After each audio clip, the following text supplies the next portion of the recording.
धौलपुर शहर के उडेला रोड स्थित हनुमान मंदिर के सामने एक सांड खुले पड़े गड्ढे में जा गिरा। स्थानीय लोगों ने मानवता और इंसानियत दिखाते हुए जेसीबी की मदद से उस सांड को घंटों की मशक्कत के बाद बाहर निकाला। हनुमान मंदिर के महंत मनीराम महज ने बताया कि उडेला रोड मंदिर के सामने काफी दिनों से 2 गड्ढे प्रशासन ने खोलकर डाल दिए हैं। जबकि इसकी खुदाई हो रही थी तो लोग बता रहे थे कि लाइट के खंभे लगेंगे, लेकिन ना तो अब तक लाइट के खंभे लगे और ना ही इन गड्ढों पर किसी प्रकार से कोई सुरक्षा के लिहाज से ढक्कन रखा गया। ऐसे में ये खुले पड़े होने के कारण इसमें आए दिन जानवर और राहगीर गिरते हुए नजर आते हैं।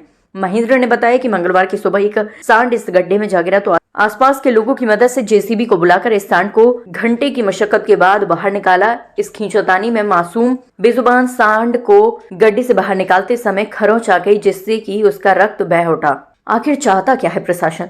मंदिर के महंत और स्थानीय लोगों ने कहा कि आखिर प्रशासन क्या चाहता है। धौलपुर की सड़कों पर तो पहले से ही गड्ढे बने हुए हैं, लेकिन अब ये जगह जगह भी गड्ढे खोद रहे हैं, जिनको खोदने के बाद उनको भरने और ढकने तक की जिम्मेदारी भी नहीं लेते। इसके कारण आए दिन हादसे होते रहते हैं।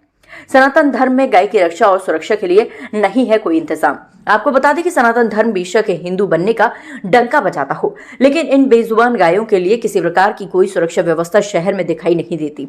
जगह जगह लगे कचरे के ढेरों, मैसी प्लास्टिक की पॉलिथीन खाकर सैकड़ों गायें अपनी जान गंवा चुकी हैं, तो वहीं इस सर्दी में भी कई गाय और जानवर रोड पर ही अपना दम तोड़ देते हैं। ऐसे में नगर परिषद भी खानापूर्ति कर उनको किसी गड्ढे में दफना देती है। सरकार के आदेश के बाद भी शहर में खुले मिले बोरवेल। राजस्थान के कठपुतली में 3 साल की बच्ची 150 फीट गहरे बोरवेल में गिरी थी, जिसको रेस्क्यू ऑपरेशन कर बाहर निकाला गया, लेकिन बच्ची तब तक दम तोड़ चुकी थी। उसके बाद सरकार ने ये आदेश दिए थे। बोरवेल में बच्चों के गिरने से घातक हादसों के बाद राजस्थान की 11,000 से ज्यादा ग्राम पंचायतों में स्थित बोरवेल और कुओं का डेटाबेस तैयार किया जाएगा। बोरवेल और कुओं के उपयोग और सुरक्षा इंतजामों की नियमित निगरानी के लिए पंचायती राज विभाग ने सुप्रीम कोर्ट के निर्देशों की पालना के लिए विस्तृत गाइडलाइन जारी की है। इसमें सरकार ने खुले बोरवेल के लिए अब ग्राम पंचायत से लेकर जिला परिषद के सीईओ तक की जिम्मेदारी तय की है। ग्रामीण क्षेत्रों में बोरवेल करने से 15 दिन पहले भूमि मालिक को ग्राम पंचायत को लिखित में सूचना देनी होगी। साइन बोर्ड पर देनी होगी पूरी जानकारी। कुएं या बोरवेल के निर्माण के समय साइन बोर्ड लगाया जाएगा, जिसमें ड्रिलिंग करने वाले और उसका उपयोग करने वाले व्यक्ति का पूरा पता लिखा हुआ होगा। दूसरा, कुएं के निर्माण के दौरान कांटेदार तारबंदी या बाड़ करनी होगी। जो बोरवेल और कुएं यांत्रिक विफलता के कारण उपयोग में नहीं आ रहे हैं, उन्हें ठीक से सील करना होगा। तीसरा, इस प्रक्रिया को सरकारी अधिकारी से सत्यापित करवाकर उसका दस्तावेजी प्रमाण प्रस्तुत करना आवश्यक है। जिला कलेक्टर लगा सकेंगे जुर्माना। बोरवेल के निरीक्षण के दौरान सर्वोच्च न्यायालय के निर्देशों की पालना नहीं करने पर जिला कलेक्ट्रेट की ओर से बोरवेल की एनओसी रद्द करने और बोरवेल को सील करने के साथ ही जुर्माना लगाया जा सकेगा। यदि बोरवेल उपयोग में नहीं आ रहा है तो संबंधित व्यक्ति को ग्राम पंचायत से ये प्रमाण पत्र लेना आवश्यक होगा कि संबंधित बोरवेल की जमीनी स्तर तक भर दिया गया है। सीएम ने 26 दिसंबर को दिए थे ये निर्देश। उल्लेखनीय है कि गत 26 दिसंबर को मुख्यमंत्री ने निर्देश दिए थे कि आगामी 2 सप्ताह में सभी जिला कलेक्टर ये सुनिश्चित करें कि बोरवेल खुले नहीं हो। इसके बाद कुछ जगहों पर बोरवेल एवं कुएं ढकवाए गए, लेकिन अभी तक इनकी नियमित निगरानी की कोई व्यवस्था नहीं थी। Bureau report SR News 7। सामने एक गड्ढा है, 10-12 दिन हो गए। सरकार ने ना तो उसमें कोई व्यवस्था करी है, ना सरकार की तरफ से उसमें एक गौ माता गिर पड़ी, तो कल भी एक गिरी है, आज भी एक। अब जेसीबी थी, अब भी नहीं करवाई। सरकार की तरफ से कोई व्यवस्था नहीं है। कितने दिन से गड्ढा खुदा है? 10-12 दिन हो गए गड्ढे को। किस लिए खुदा है? अब ये मालूम नहीं है किस लिए। हमने तो लाइट की बोली कि लाइट के लिए हम गड्ढा खोद रहे हैं, तो इसमें ना लाइट का कोई लट्टा गड़ा ना कुछ। गौ माता कल भी निकाली है और आज भी निकाली है। ये गड्ढा एक ही है और भी खुदे? नहीं, एक और मंदिर के सामने एक ये है। 2 गड्ढे खोदे पड़े हैं, दोनों में मतलब कल भी गैया गिरी, आज भी गिरी है। ये सांड मतलब कितने बजे गिरा था? ये सांड कम से कम 1 घंटा हुआ है करीब। ये मतलब तुम्हारा कम से कम 8 बजे के करीब गिरा है। क्या नाम है वो? मेरा नाम मनीराम दास।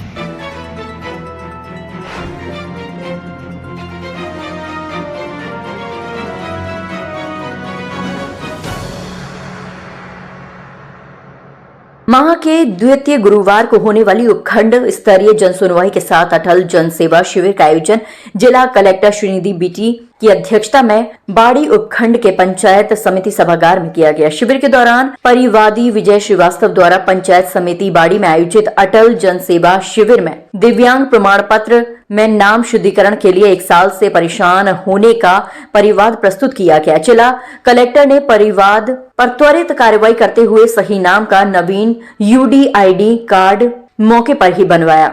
एवं मौके पर ही अप्रूव करवाया। यूडीआईडी कार्ड द्वारा अब परिवादी की पेंशन सत्यापित होकर शुरू हो जाएगी। परिवादी विवेक शिवरे ने पट्टा स्थानांतरण हेतु परिवाद प्रस्तुत किया, जिस पर जिला कलेक्टर ने नगर परिषद को समुचित कार्यवाही के लिए निर्देशित किया।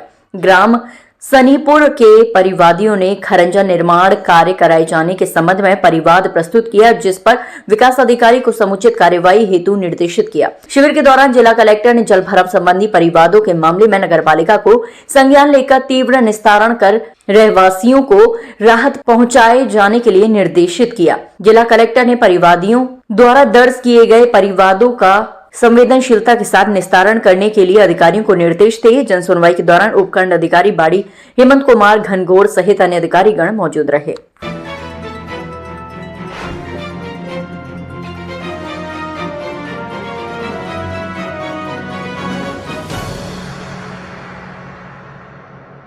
जिला विधिक सेवा प्राधिकरण की सचिव रेखा यादव ने गुरुवार को प्राधिकरण कार्यालय के सभागार में मीडिया के प्रतिनिधियों के विधिक योजनाओं एवं जागरूकता शिविरों के प्रसार हेतु एक महत्वपूर्ण बैठक आयोजित की। इस बैठक में सचिव ने मीडिया एवं प्राधिकरण के बीच एक मजबूत और प्रभावी समन्वय स्थापित करने की आवश्यकता पर जोर दिया, ताकि लोगों तक न्याय से जुड़ी जानकारी त्वरित, सटीक और प्रभावी रूप से पहुंच सके। बैठक की शुरुआत करते हुए सचिव रेखा यादव ने कहा कि हमारा मुख्य उद्देश्य ये है कि विधिक सेवा प्राधिकरण द्वारा संचालित योजनाओं और कार्यक्रमों का लाभ सीधे आम नागरिकों तक पहुंचे। इसके लिए मीडिया की भूमिका बेहद महत्वपूर्ण है, क्योंकि ये समाज का सबसे तेज और प्रभावी संवाद माध्यम है। इस दौरान सचिव ने मीडिया प्रतिनिधियों को प्राधिकरण के कार्यों के बारे में विस्तार से बताया और ये सुनिश्चित करने का आश्वासन दिया कि सभी जानकारी समय पर और सही रूप में मीडिया को उपलब्ध कराई जाए। इस दौरान स्थायी लोक अदालत के अध्यक्ष सुरेश प्रकाश भट्ट ने कहा कि मीडिया के साथ मिलकर प्राधिकरण को अपनी योजनाओं की जानकारी जन जन तक पहुंचानी है, ताकि कोई भी व्यक्ति अपने कानूनी अधिकारों से वंचित न रहे। मीडिया बंधुओं ने बैठक में अपने विचार साझा किए और सुझाव दिए कि सूचना के आदान प्रदान में त्वरितता होनी चाहिए। पत्रकारों ने इस बात पर जोर दिया कि प्राधिकरण को मीडिया के साथ एक मजबूत और स्थिर संवाद चैनल स्थापित करना चाहिए, जिससे किसी भी जानकारी में देरी ना हो और उसका प्रभावी प्रसार हो सके। साथ ही मीडिया ने यह भी सुझाव दिया कि किसी भी योजना या पहल के बारे में अग्रिम सूचना दी जाए, ताकि पत्रकार उसे सही तरीके से कवर कर सके। सचिव रेखा यादव ने इन सुझावों को सकारात्मक रूप से लिया और कहा कि प्राधिकरण अपने कार्यों में और अधिक सुधार लाने के लिए मीडिया से लगातार संवाद बनाए रखेगा। उन्होंने ये भी कहा कि मीडिया और प्राधिकरण के बीच पारदर्शिता और सहयोग से जनता को कानूनी जानकारी प्रदान करने में मदद मिलेगी, जो उनके जीवन में महत्वपूर्ण बदलाव ला सकती है। बैठक के अंत में सचिव ने मीडिया से अपील की कि वह प्राधिकरण के कार्यों के बारे में अधिक से अधिक जानकारी लोगों तक पहुंचाए और इस संबंध में प्राधिकरण का सहयोग करे।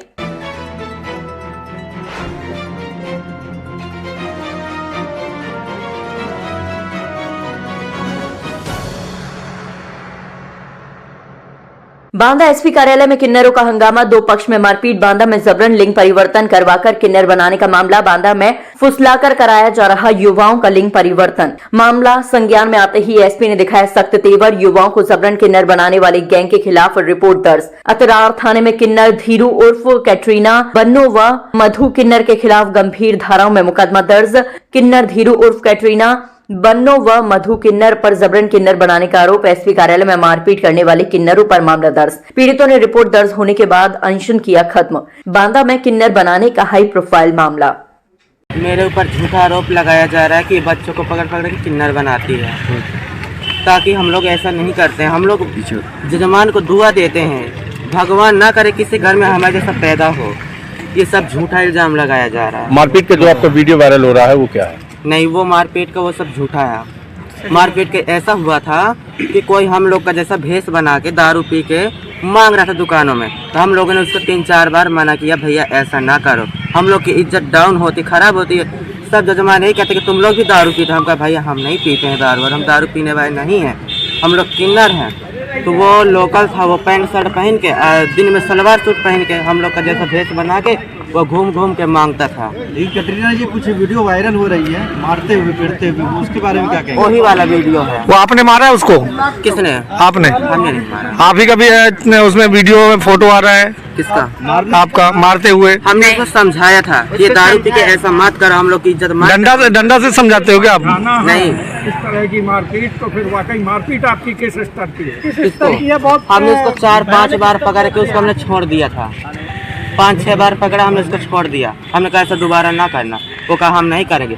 और फिर वो जो बिसंडा की जानवी है उसने पकड़वाया था, वो जो यहाँ आई है हमारे उसी ने हमको पकड़वा के दिया था। तो क्या उसकी आप लोगों ने पुलिस से शिकायत की थी कि आप लोग आपके धंधे में इन्वॉल्व हो रहा था वो बंदा? इसकी सूचना तो आपको पुलिस को देनी चाहिए थी ना? नहीं, वो हमको बुलाई कि तुम लोग आओ, हम लोग उसको पकड़ के रखे। मैं गई थी बिसंडा रात में अपने चेला को लिवा के, वो खड़ी वही पकड़वाई थी। बोले क्या नाम है आपका? मेरा नाम है कैटरीना। इसके किन्नर बनने के पहले का क्या नाम है? मेरा यही आधार कार्ड में भी चलता है। नहीं, इसके पहले का नाम क्या है? मेरा शुरू से यही नाम था। पैदाइशी किन्नर हो या पैदाइशी किन्नर हो? हम लोग का लिंक नहीं था। ये मामला है कि मेरा लड़का 8 में पढ़ता था, पकड़ के लाया है, ऑपरेशन करवा दिया, उसके शरीर में दिक्कत आ गया तो मैं अपनी जेब से 70,000 रुपये लगाया हूँ। हमें कहती है माँ कि पैसा के लालच में लाया है, तो वो लालच में आया है। तो कौन है ये जो लालच देता है और ये काम करता है? धीरू। हाँ, धीरू किन्नर बना देता है। तो आपने यहाँ शिकायत की? हाँ, अपनी शिकायत किया तो गाली देता है, मारने की धमकी देता है, चोरी का पलंग लगाता है। तो ये भी किन्नर है क्या? धीरू भी? हाँ, ये भी किन्नर है। तो इसने भी ऑपरेशन कराया है या पहले से किन्नर था? ऑपरेशन कराने के गया। कैसे कितने लोगों का ये साथ ये घटना हुई है? 3 लड़का कराया है। 3 लड़कों? 10 लड़का। हमें कैटरीना प्यार से बुलाया अपने पास पैसा रुपए हर एक चीज़ देने के लिए, और फिर ये हमें बहला फुसला के अपने पास रखा, पैसे ऐसे सब देने के लिए बोला। फिर ये हमें कानपुर ले गया, कानपुर में हमारा ऑपरेशन करवाया वहीं पे। और हम तो अपने गांव में रहते थे, पढ़ाई करते थे वहाँ पे। किस गांव में रहते हो? कब की घटना है ये 2 मई के लिए हमारा ऑपरेशन हुआ है। आप कैसे पहुँच गए इनके पास? इन्होंने हमें प्यार से बुलाया, इन्होंने हमें मिला था। कहाँ मिले थे? एक अरबी में मिला था। फिर आगे बात क्या हुई? आगे बात इसने हमें बुलाया कि तुम क्या करते हो, हमारा थोड़ा संगीत से लगाव था। इन्होंने हमें बुलाया, तुम हमारे साथ चलो, हमारे साथ रहना, हम तुम्हें इतना पैसा देंगे, हम तुम्हारे साथ ये करेंगे, अच्छाई के लिए सोचते, तुम्हारी हर एक इच्छा पूरा करेंगे तुम्हारे से। फिर उन्होंने हमें बहला फुसला के कानपुर ले गया, वहाँ पे हमारा एजुकेशन क्या है आपकी? क्या पढ़ाई कर रही थी आप? हम तो 9 में पढ़ रहे थे। कक्षा 9 में? हाँ। कहाँ पढ़ रही थी? Rudra international school of education. आज एसपी कार्यालय आई हो? यस। क्यों आई हो आप? हम इनके खिलाफ कार्रवाई करने के लिए आए हैं। क्या चाहती हो कार्रवाई? हम न्याय चाहते हैं कि इसे पुलिस पकड़ ले जाए, बंद कर दे, इसे सजा दे। आपसे संबंधित जैसे आपके साथ घटना हुई, हाँ। आपसे संबंधित कितने लोग ऐसे हैं जिनके ऐसे 10 लोग हैं। 2 लोग तो खुद अपना उनका ऑपरेशन करवा के अपने साथ में लिया है, 2 लोगों का। ये कहाँ ऑपरेशन कहाँ कराते थे? ये कानपुर में होता है। कौन से अस्पताल में? गंगा हॉस्पिटल में, नबस्ता के आगे। और कौन हॉस्पिटल है? और स्वाति हॉस्पिटल है एक, उसमें तो मैं नहीं गई थी, इन्होंने मुझे वहीं पे लिवा गए थे। जब ये टाका कटवाने लिवा गए थे तब मुझे हॉस्पिटल का नाम पता चला था। अच्छा, तो अपने घर से आप कब से अलग हो? घर से तो मुझे बहुत साल दिन हो गए। हाँ, आज आपकी मम्मी आई हैं? हाँ, आज मम्मी आई।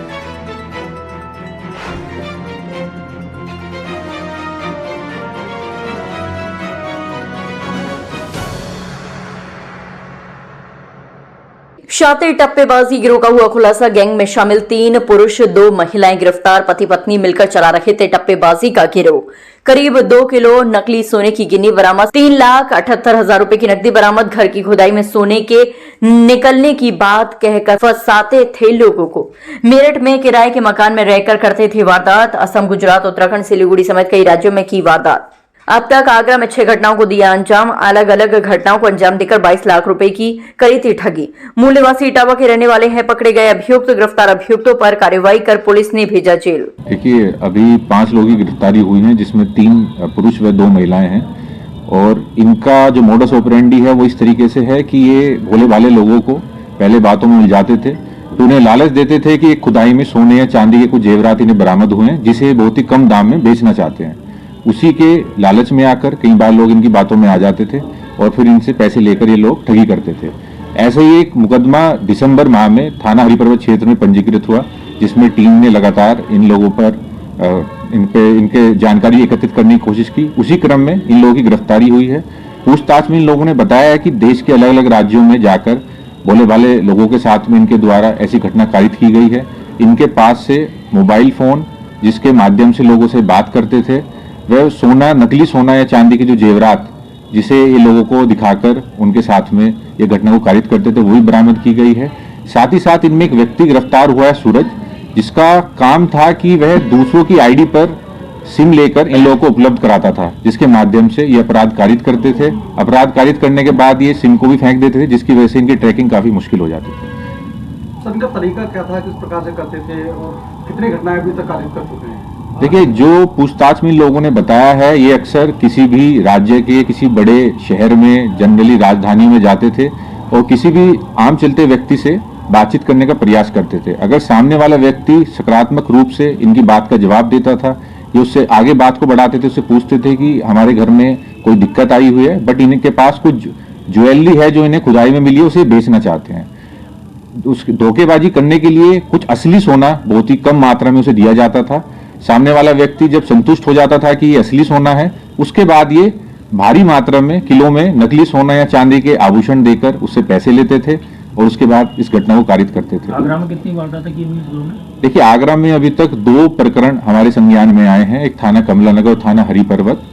बाकी जगह का अभी नहीं आया है। काफी जगह इनके द्वारा बताया गया है कि ये क्योंकि एक जगह से दूसरी जगह ट्रेवल करते हैं, कोई ट्रेस भी नहीं छोड़ते, इस वजह से काफी बार इनके खिलाफ मुकदमे भी पंजीकृत नहीं किए जाते। हमसे हमेशा जुड़े रहने के लिए चैनल को सब्सक्राइब करें और आप चाहते हैं कि हमारी हर खबर का नोटिफिकेशन आप तक पहुंचे तो बेल आइकन का बटन जरूर दबाएं। अगर चैनल सब्सक्राइब कर लिया है तो लाइक, कमेंट और शेयर करें।